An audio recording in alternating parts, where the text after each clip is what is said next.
Dios bendiga a todos aquí en esta tarde. Y realmente debo decir que siempre que uno se para aquí para exponer el mensaje de la palabra, se siente como que uno va a un examen final. Los nervios están bien altos porque la responsabilidad es grande. Y uno lo hace con ese temor porque uno está exponiendo la palabra de Dios y uno desea exponerla con toda fidelidad, limitándose a lo que ella misma enseña y a la enseñanza que el Señor en su Espíritu Santo nos puede mostrar, ¿verdad que sí? Porque precisamente el mensaje de hoy habla de una semilla y lo sorprendente de una semilla es que usted la ve bien pequeñita, ¿verdad? Pero eso puede dar una mata enorme.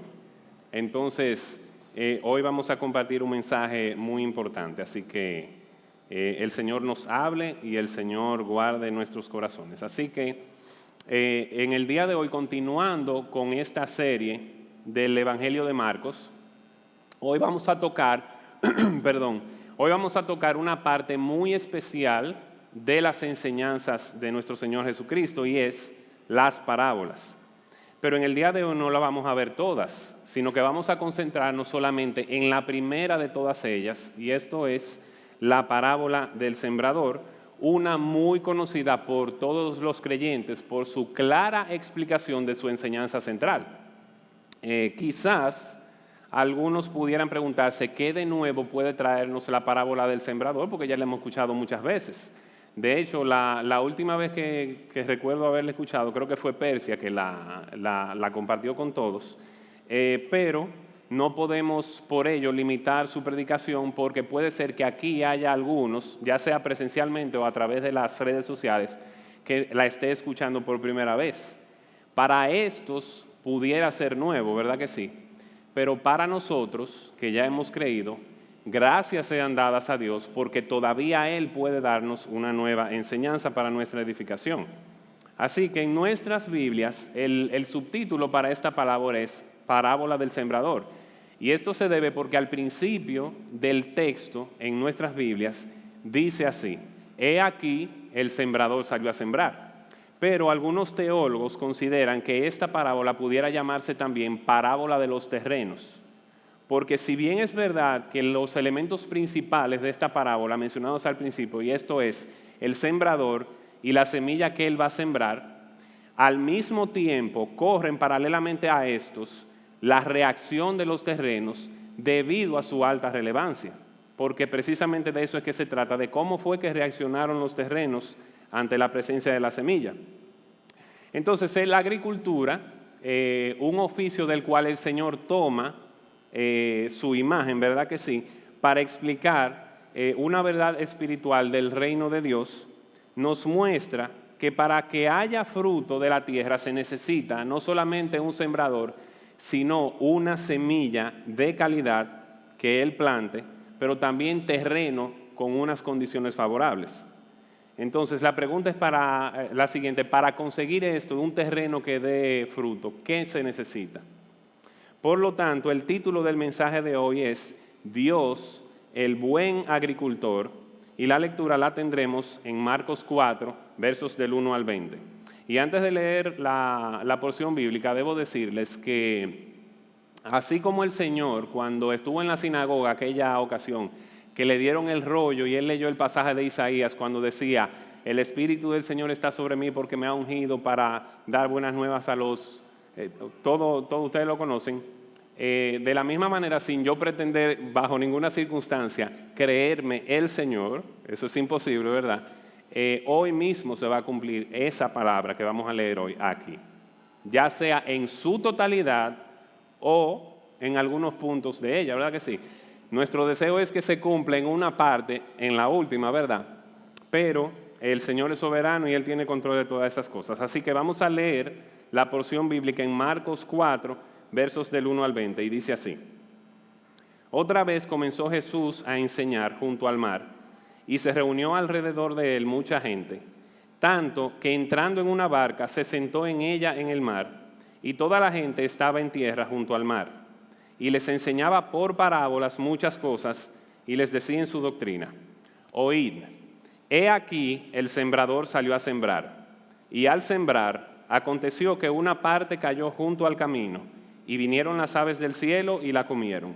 Otra parte cayó en pedregales, donde no tenía mucha tierra, y brotó pronto, porque no tenía profundidad de tierra. Pero salido el sol, se quemó, y porque no tenía raíz, se secó.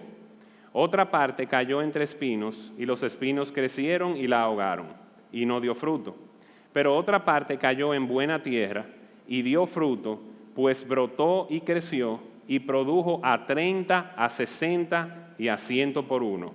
Entonces les dijo: el que tiene oídos para oír, oiga. Cuando estuvo solo, los que estaban cerca de él con los 12 le preguntaron sobre la parábola. Y les dijo: a vosotros os es dado saber el misterio del reino de Dios, mas a los que están fuera, por parábolas todas las cosas, para que viendo, vean y no perciban, y oyendo, oigan y no entiendan, para que no se conviertan y les sean perdonados los pecados. Y les dijo: ¿no sabéis esta parábola? ¿Cómo pues entenderéis todas las parábolas? El sembrador es el que siembra la palabra, y estos son los de junto al camino, en quienes se siembra la palabra, pero después que la oyen, enseguida viene Satanás y quita la palabra que se sembró en sus corazones. Estos son asimismo los que fueron sembrados en pedregales, los que cuando han oído la palabra, al momento la reciben con gozo, pero no tienen raíz en sí, sino que son de corta duración. Porque cuando viene la tribulación o la persecución por causa de la palabra, luego tropiezan. Estos son los que fueron sembrados entre espinos, los que oyen la palabra, pero los afanes de este siglo y el engaño de las riquezas y las codicias de otras cosas entran y ahogan la palabra, y se hace infructuosa. Y estos son los que fueron sembrados en buena tierra, los que oyen la palabra y la reciben, y dan fruto a 30, a 60 y a 100 por uno. Vamos a orar nuevamente. Padre, gracias otra vez por estar aquí en tu presencia, Señor. Estamos delante de ti, expectantes a lo que tú nos quieras enseñar hoy en día. Ayúdanos a escuchar tu palabra con temor y temblor, esperando que tú nos bendigas por medio de ella. En Cristo Jesús te lo pedimos. Amén. Bien, hermanos, entonces, en el día de hoy, como les acabo de mencionar, el título del mensaje se llama Dios el buen agricultor, y vamos a tocar 4 puntos. El primero se llama ¿qué es una parábola? El segundo, los terrenos, ¿qué son realmente? El tercer punto, ¿por qué respuestas tan distintas para una misma semilla? Y cuarto, 2 preguntas importantes y luego vamos a conclusiones. Entonces, comenzando el primer punto, ¿qué es una parábola? Antes de tratar con el concepto o definición de lo que es una parábola, debemos primero notar que en el pasaje que leímos ahora, hay entre la multitud 2 grupos distintos. El primero tenemos a los discípulos del Señor, es decir, los apóstoles y otros seguidores, y el otro grupo es todos los demás. Entonces, esta situación encaja perfectamente con la descripción de la misma parábola, ¿verdad que sí? Porque todos los elementos de ella están presentes justo en ese mismo momento antes de que el Señor vaya a hablar la palabra. Al igual que en muchas otras ocasiones que el Señor enseñaba. Estos elementos son: la semilla está a punto de ser arrojada por el sembrador, solamente hay que ver en qué terreno es que va a caer. Por lo tanto, podemos ver ahora qué es una parábola. Y según la Real Academia Española, una parábola es un recurso literario que consiste en una narración de un suceso fingido de que se deduce por comparación o semejanza una verdad importante o una enseñanza moral. Dicho de otro modo, según una fuente llamada Bible Talk TV, parábola significa poner 2 o más objetos el uno al lado del otro para compararlos. De manera que vemos que nuestro Salvador en su doctrina utilizaba verdades de la cotidianidad terrenal para expresar o revelar una realidad espiritual acerca del reino de Dios. Así que en nuestro segundo punto vamos a ver los terrenos, ¿qué son? Entonces, como hemos leído en la porción bíblica, la semilla es todo el consejo de la palabra de Dios. El sembrador es todo aquel que predica la palabra, un servidor incluido. Y los terrenos en los que cae la semilla se refiere más bien a las personas que son expuestas al mensaje de la palabra. Entonces, en estos diferentes tipos de suelo, ¿verdad que sí?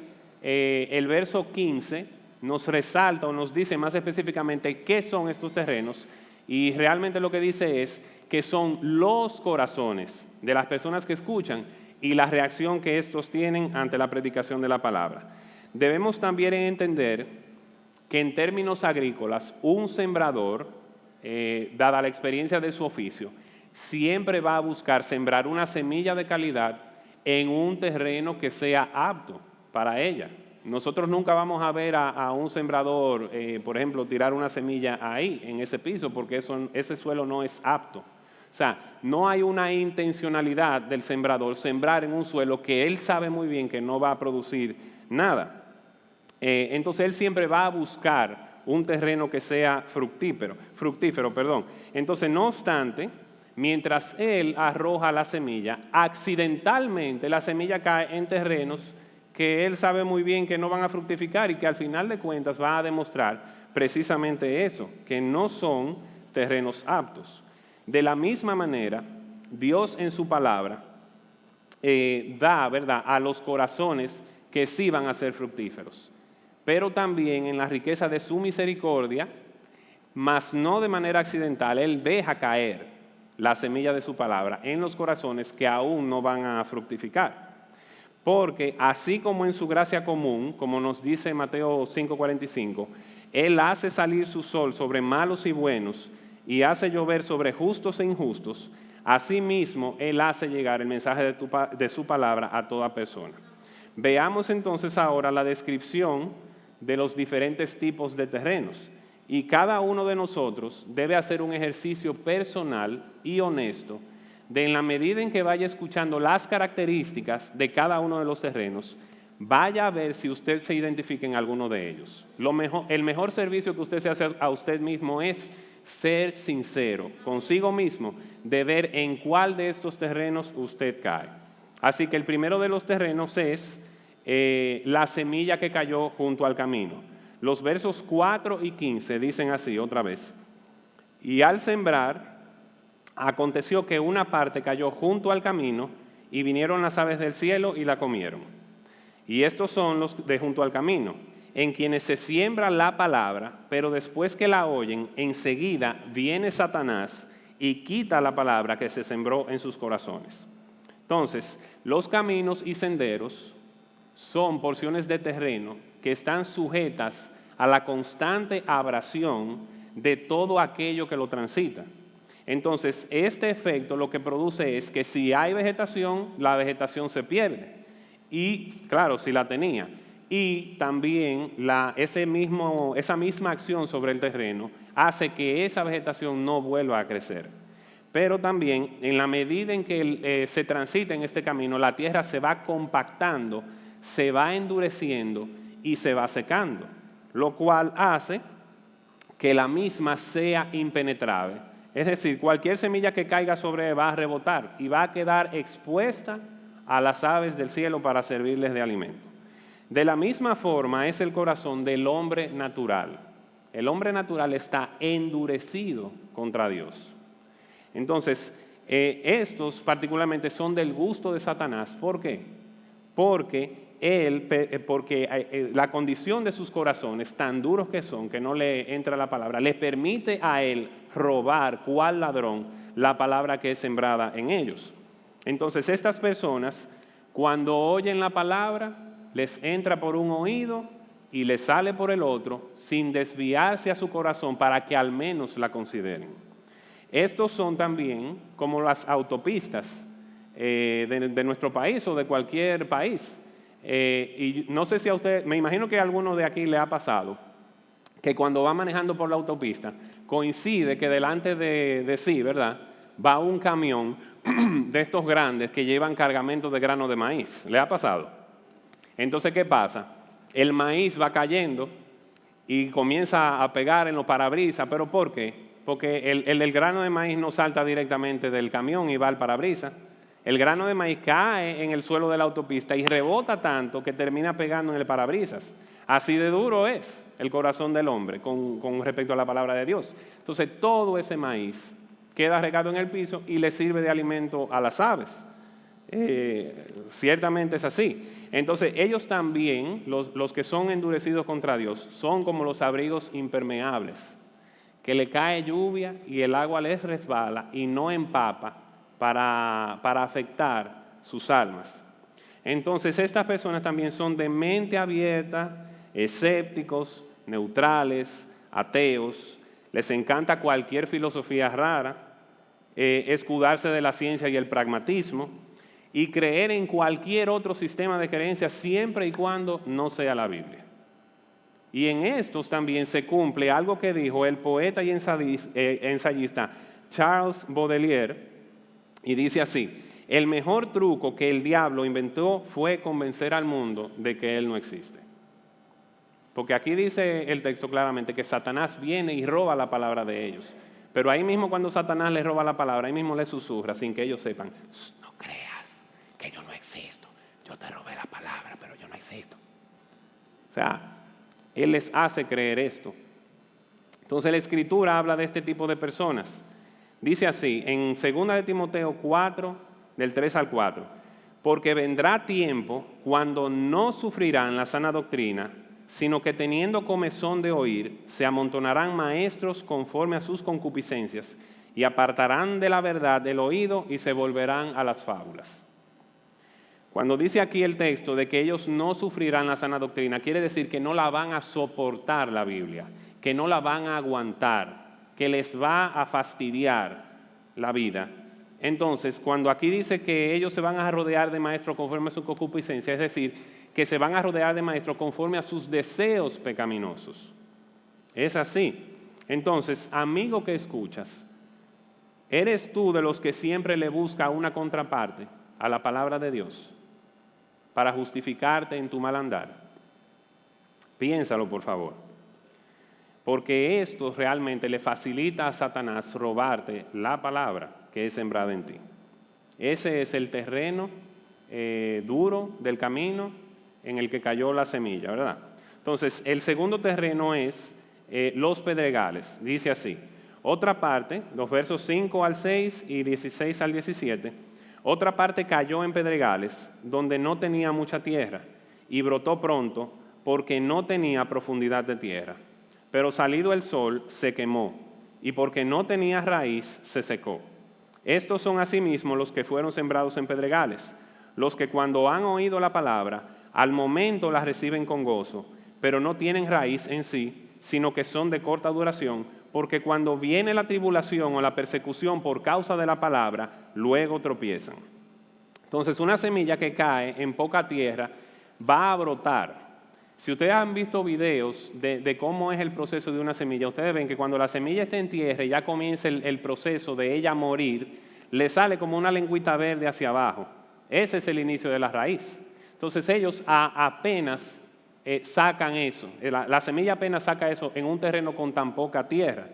Pero lamentablemente, como no hay profundidad de tierra, el grano se va a quedar en sus inicios. Por lo cual, cuando salga el sol, que también es muy necesario para el crecimiento de una planta, como esta semilla no llegó a crecer tanto ni a arraigar su raíz en profundidad de tierra, cuando venga el sol, ¿qué va a pasar?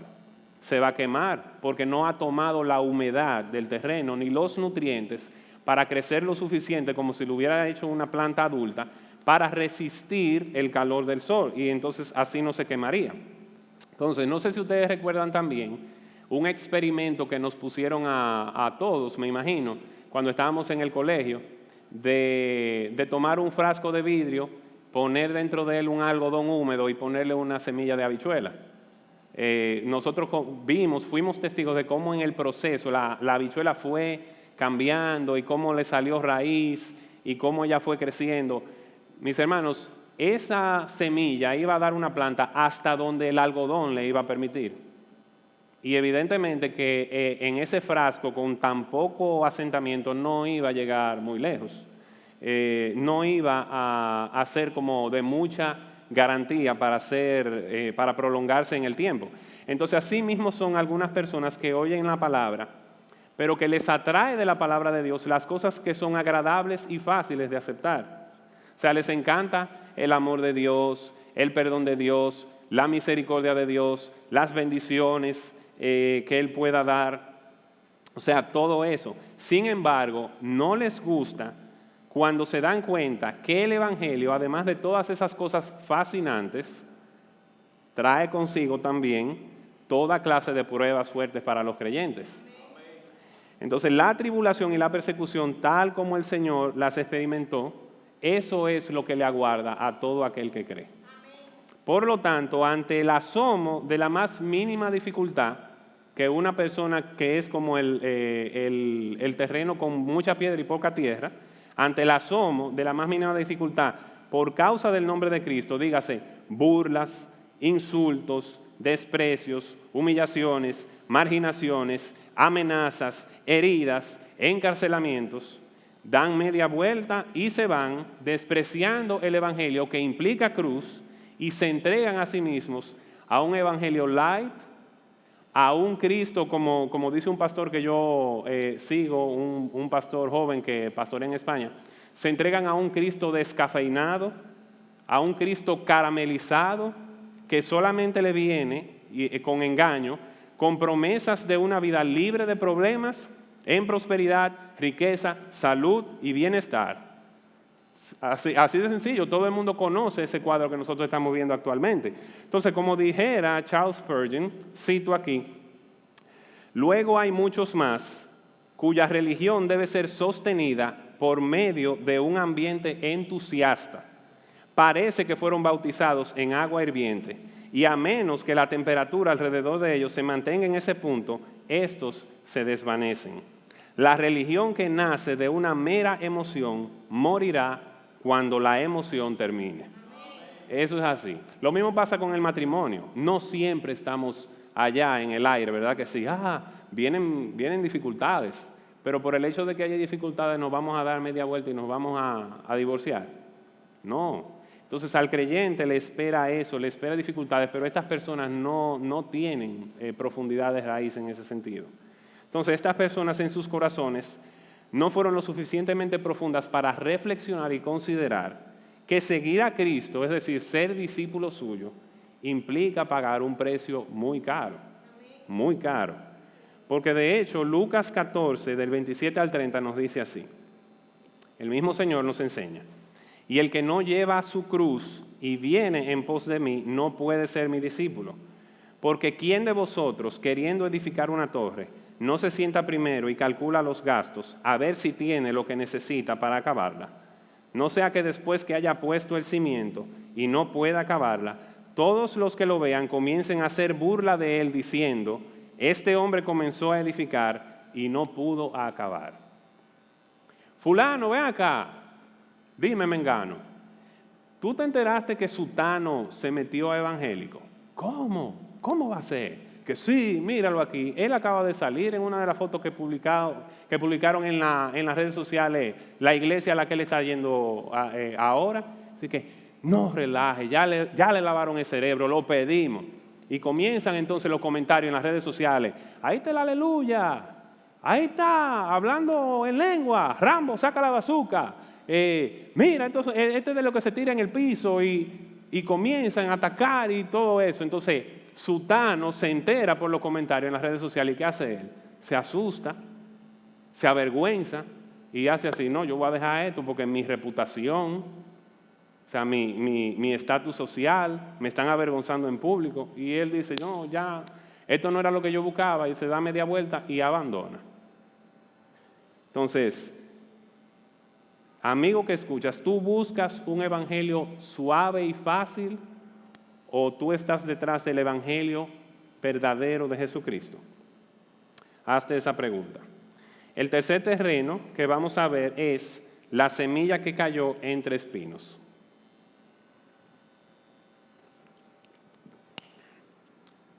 Y dicen así, los versos 7 y los versos 18 y 19, Otra parte cayó entre espinos y los espinos crecieron y la ahogaron y no dio fruto. Estos son los que fueron sembrados entre espinos, los que oyen la palabra, pero los afanes de este siglo y el engaño de las riquezas y las codicias de otras cosas entran y ahogan la palabra y se hace infructuosa. Entonces la pregunta es, ¿cómo se comporta una semilla que es sembrada entre espinos, entre esta maraña de malezas? Bueno, lo que se entiende por el texto es que la semilla cayó en tierra y llegó a brotar y creció una pequeña planta al menos. Pero ¿qué pasa? Al mismo tiempo habían también muchos espinos junto a ella. Entonces los espinos lo que hacen es que al ser muchos comienzan a robarle a esta pequeña planta todos los nutrientes del suelo y toda la humedad que ella tiene. Entonces crecen tan rápido que ellos mismos se comienzan a entretejer y llegan a formar, vamos a decir, una especie de bóveda sobre ella. Entonces comienzan a bloquear el sol y el flujo de oxígeno y también la preservación de humedad. Entonces el resultado de esto es que a final de cuentas la planta comienza a asfixiarse porque está buscando aquello que necesita para seguir creciendo. Entonces así es que se comporta una semilla sembrada entre espinos. Entonces, hermanos y amigos, en este mundo en que vivimos hay muchas cosas que tienden a competir con la palabra de Dios y la devoción hacia Él. Entonces, si nosotros lo tomamos como el Señor lo describe, nosotros podemos plantear una sucesión de procesos de la siguiente manera. Primero, los afanes de este siglo básicamente se refiere a la excesiva preocupación por la provisión del futuro para nuestras necesidades básicas. Desconfiando así del cuidado amoroso del Dios eterno que vela por cada una de sus criaturas, como nos enseña Mateo 6. Porque en Mateo 6 el Señor mismo dice que a las aves Él le da alimento y a las flores Él viste. Entonces nosotros que somos hechos a su imagen y semejanza, Él dice que Él va a tener cuidado de nosotros. Por lo cual nosotros no tenemos que preocuparnos por el porvenir. Pero entonces realmente eso se termina traduciendo en trabajos con horarios excesivos o multiplicidad de empleos. Ahora, no estoy diciendo que tener varios empleos sea necesariamente malo, porque sabemos que hay personas que necesitan de varios empleos para cubrir con las necesidades de su hogar. El problema es cuando la multiplicidad de empleos termina obstruyendo la palabra de Dios y la devoción hacia ella. Ese es el único problema. Entonces, ese afán de mucho trabajo y un curso, y otro curso, y un doctorado, y una maestría, y una especialidad, y trabajo, y me voy a las 8 de la mañana para el trabajo, y vuelvo a las 7 de la noche para el trabajo, para sentarme a trabajar otra vez. De eso es que se está refiriendo, ese afán por ocuparse tanto en los asuntos de este mundo. Entonces, ese afán por buscar la provisión se traduce en otro problema, y es el engaño de las riquezas. Porque ciertamente con los medios de nuestro empleo, ¿verdad que sí? Nosotros acumulamos riqueza. Porque el problema de las riquezas es que ellas, al tenerlas, al haberlas recibido por nuestro trabajo, nos pueden dar una falsa sensación de seguridad, lo cual es idolatría. Porque yo lo que hago es que comienzo a confiar más en lo que tengo que en el Dios que me puede proveer para mis necesidades. Entonces, el tener estas riquezas puede terminar alimentando mi orgullo y eso se puede transformar en vanagloria por prestigio o estatus socioeconómico. O sea, las riquezas tienden a engañar de esta manera. Entonces, Proverbios 23:5 nos dice así: has de poner tus ojos en las riquezas siendo ningunas, porque se harán alas como alas de águilas y volarán al cielo. Así son las riquezas. Y estas pueden traer también otro problema, y es las codicias de las otras cosas. ¿Por qué? Porque si tengo mucha riqueza, entonces me comienzo a antojar de todos los caprichos que a mí se me ocurran.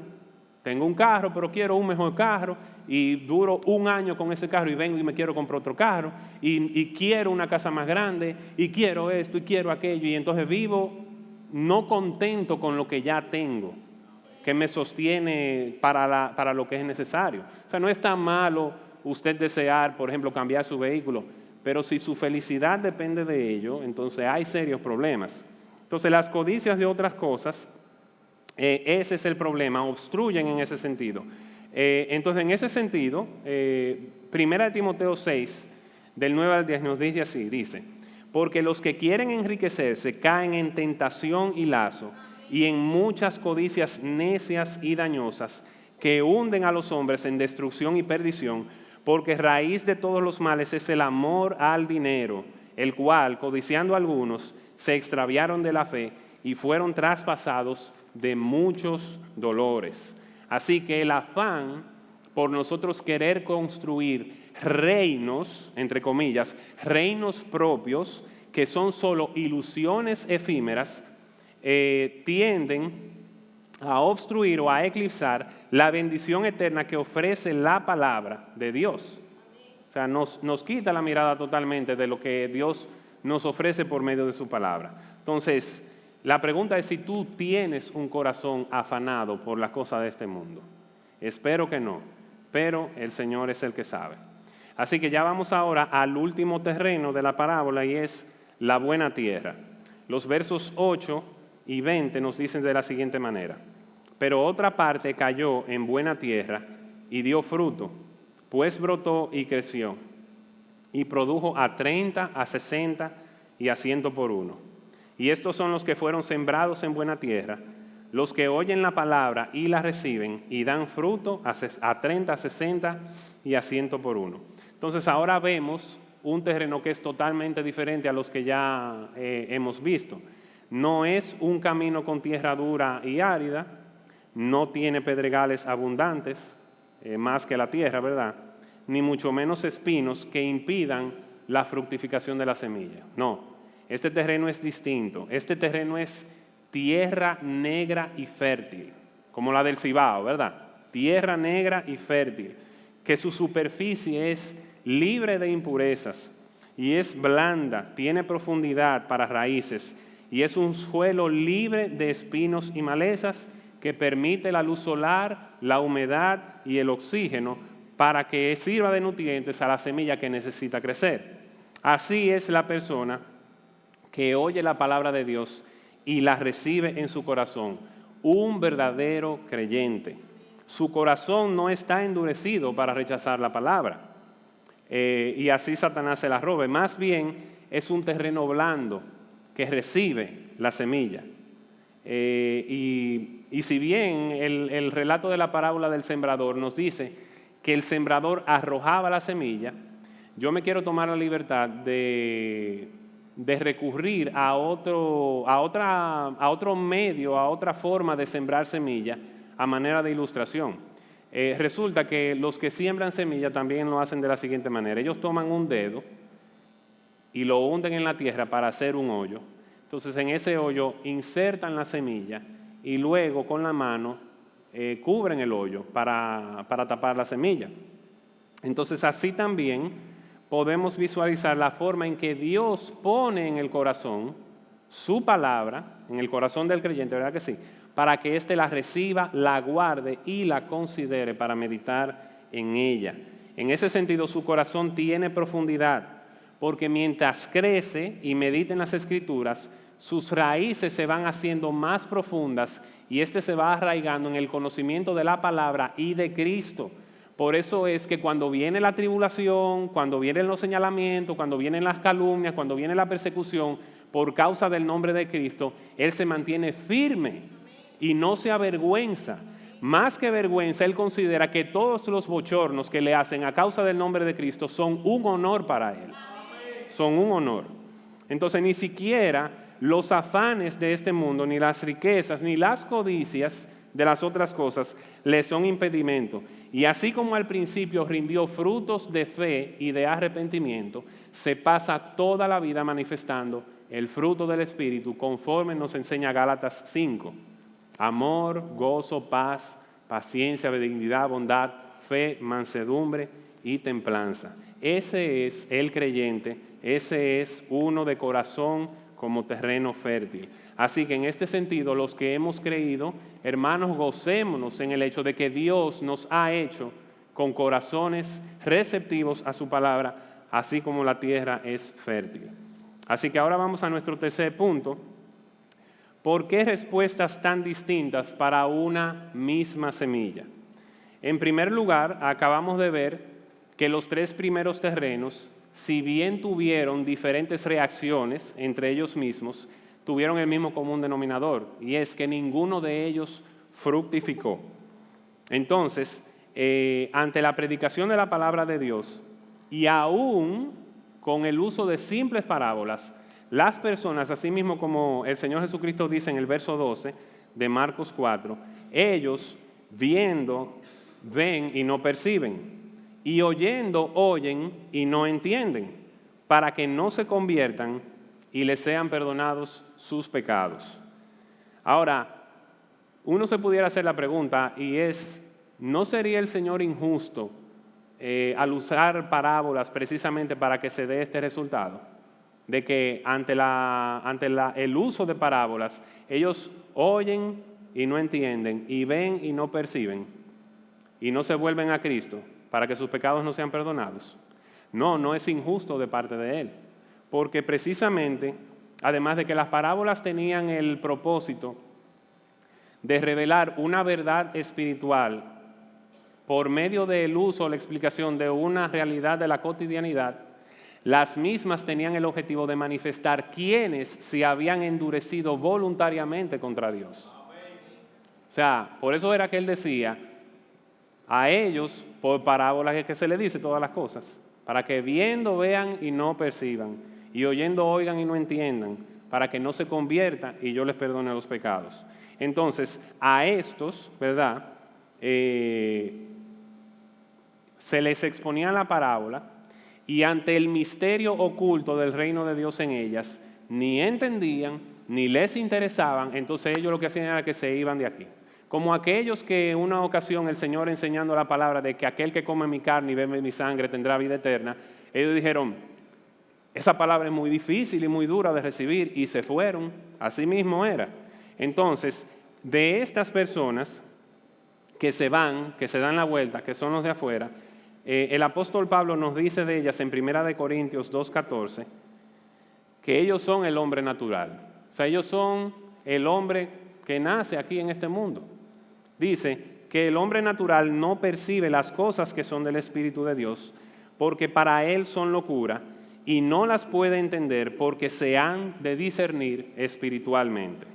Eso fue en primer lugar, respecto de por qué reacciones tan distintas ante una misma semilla. Ahora, en segundo lugar, para los que son como buena tierra, es decir, de corazón receptivo, y quieren conocer el significado de las parábolas, Cristo les dice, en el verso 11a, a vosotros os es dado conocer el misterio del reino de Dios.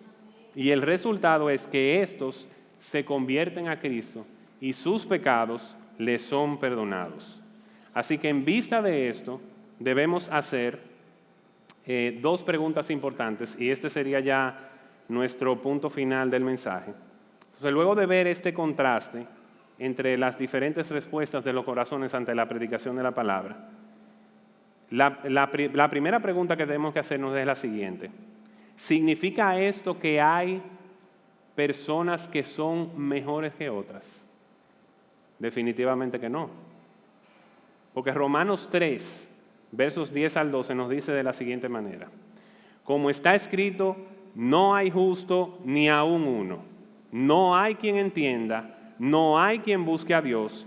Todos se desviaron, a una se hicieron inútiles. No hay quien haga lo bueno, no hay ni siquiera uno. No lo hay. No hay nadie que sea mejor que el otro. Todos somos malos. Todos nos desviamos. A una nos corrompimos y nos hicimos inútiles. Nos dimos media vuelta y les dimos la espada al Señor. No hay uno solo bueno aquí entre nosotros, ni aquí adentro ni allá afuera. Entonces la siguiente pregunta es la siguiente: ¿cómo es que algunos, refiriéndose precisamente a los creyentes, responden favorablemente a la predicación de la palabra? Bueno, la respuesta es esta. Los que son creyentes hoy en día eran igualmente como los terrenos, los 3 primeros terrenos, eran igualitos, porque aquí ninguno que es creyente nació con el apetito de Dios. nació con el deseo de querer honrar a Dios y adorar a Dios y obedecer a Dios. Ninguno, o sea, todos nosotros éramos iguales, como la semilla que cayó junto al camino, como la que cayó en pedrenales con poca tierra, como la que cayó entre espinos. Todos nosotros éramos iguales. Como los demás, no gustábamos de la palabra de Dios y ninguno de nosotros fructificó en él. Pero Dios, en un acto soberano y por su sola gracia y misericordia, compró terrenos a precio de la sangre de su Hijo Jesucristo y vino a estos como buen agricultor y suspendió el tránsito en el camino de sus corazones y como con pico rompió el duro terreno y revolvió la tierra y como con pala quitó las piedras y echó tierra nueva y fructífera y abundante y como con machete y con rastrillo quitó y desarraigó los espinos de nuestra avaricia y de nuestra idolatría de nuestros corazones. Y en muchos casos resultó muy doloroso. A mí particularmente me fue muy doloroso.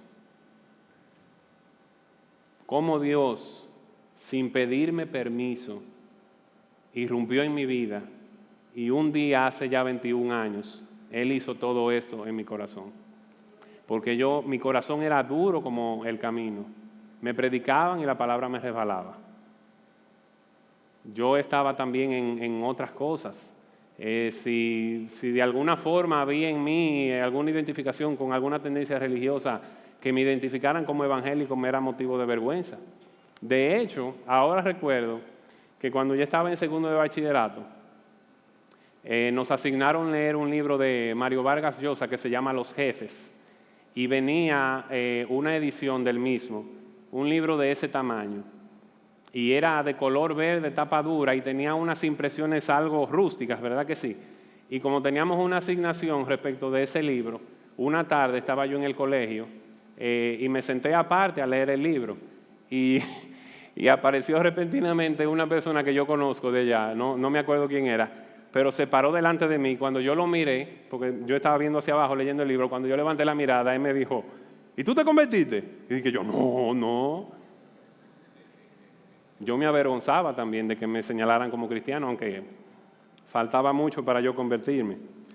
Y también, sí, en los afanes de este mundo. Mi mente ocupada, no había espacio para Dios. Pero Dios, a los que hemos creído, nos compró como terrenos, ¿verdad?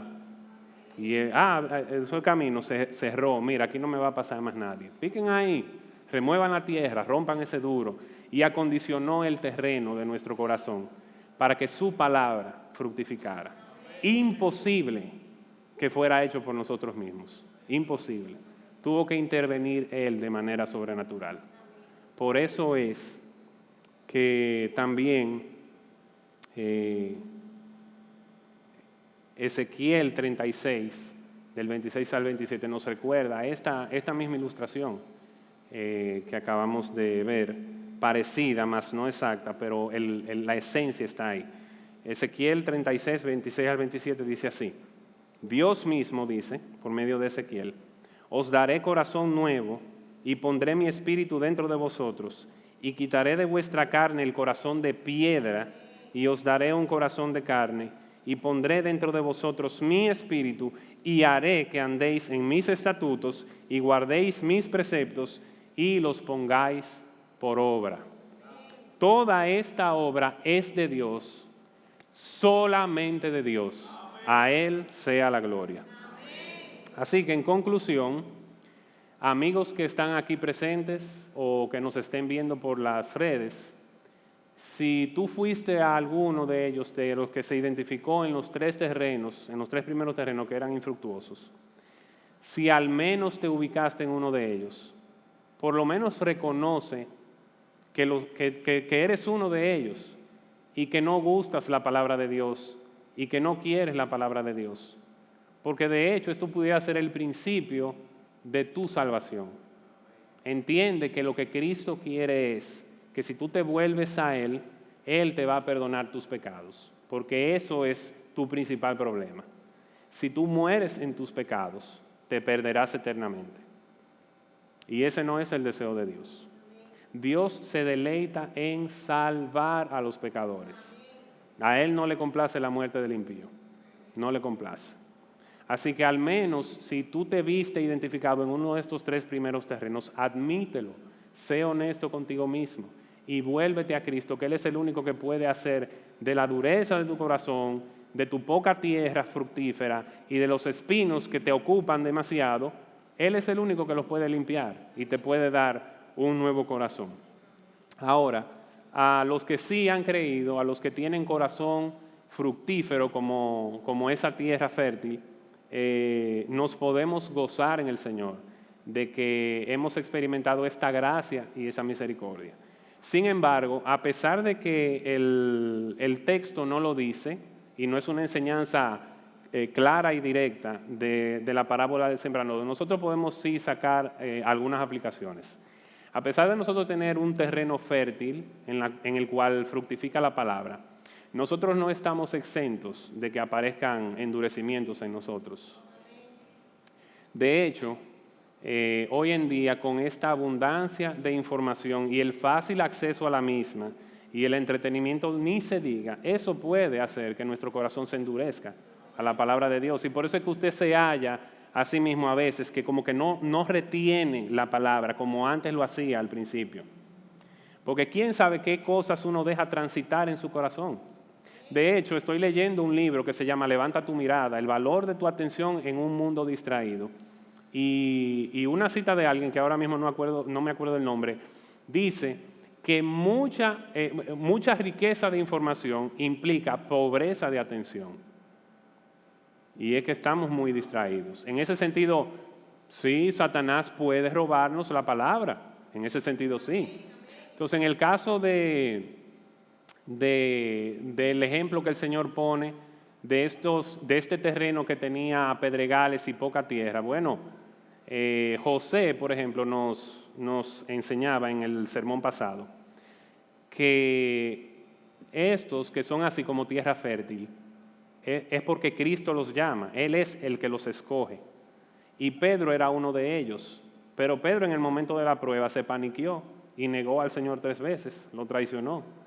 Y nosotros nos podemos encontrar algunas veces traicionando al Señor si nos descuidamos, si no procuramos mantener que nuestra tierra, la tierra de nuestro corazón, sea abundante, que no le caigan piedras, ¿verdad?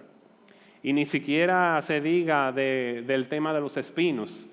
Puede ser que en la vida de un cristiano aparezca afán. Puede ser que haya engaño de las riquezas y puede ser que se vea codiciando muchas cosas. Pero nosotros tenemos que ser guardianes del terreno que el Señor puso en nosotros para que fructifique su palabra. Tenemos que cercarla con seguridad y ser buenos hortelanos, vigilando que siempre ese campo de cultivo se mantenga limpio, cuidado y sin tránsito, porque puede ser, no sé, puede ser que aparezca alguien que por querer cortar camino se meta por nuestro terreno, ¿verdad que sí? Así que hermanos, esperando en el Señor que Él haya hablado a nuestros corazones y que si haya alguien, ¿verdad?, que se haya identificado en los terrenos, en los 3 terrenos primeros, terrenos infructuosos, que lo admita. No estamos diciendo que haga un espectáculo, que lo haga necesariamente de manera pública, pero reconoce que necesitas al Señor. Reconoce que necesitas al Señor. Reconoce que Él tiene que perdonar tus pecados. No te vayas de este mundo con pecados no perdonados. Y en el caso de nosotros los creyentes, gocémonos y procuremos vigilar siempre el terreno de nuestro corazón. Vamos a orar. Padre, gracias, Señor, te damos una vez más. La gloria sea solo a tu nombre, porque esta obra solo es tuya. Era imposible para nosotros que nuestros corazones desearan tu palabra. Tuviste que venir tú, Señor, a intervenir en nuestras vidas y romper la dureza de nuestro corazón y quitarnos el corazón de piedra y darnos uno de carne que fuera sensible a tu palabra. Y cuán glorioso es, Señor, saber que por la presencia de tu Espíritu Santo tú también pones tu palabra en nuestros corazones para que andemos en ella. Padre, también te pedimos por aquellas personas que son como los de junto al camino, como los terrenos pedregosos y como los terrenos con espinos, para que, asimismo como tú tuviste misericordia de nosotros, tú tengas misericordia de ellos, y les rompas el duro suelo de sus corazones, y los limpies, Señor, de toda maleza, y los abones con tierra fértil y profunda y abundante, para que ellos también fructifiquen tu preciosa palabra, para que ellos también vean las maravillas de tu reino y tengan también la esperanza de la vida eterna que solamente es en Cristo. Te damos las gracias, Señor, en este día. Glorifícate una vez más en los méritos de Cristo. Amén.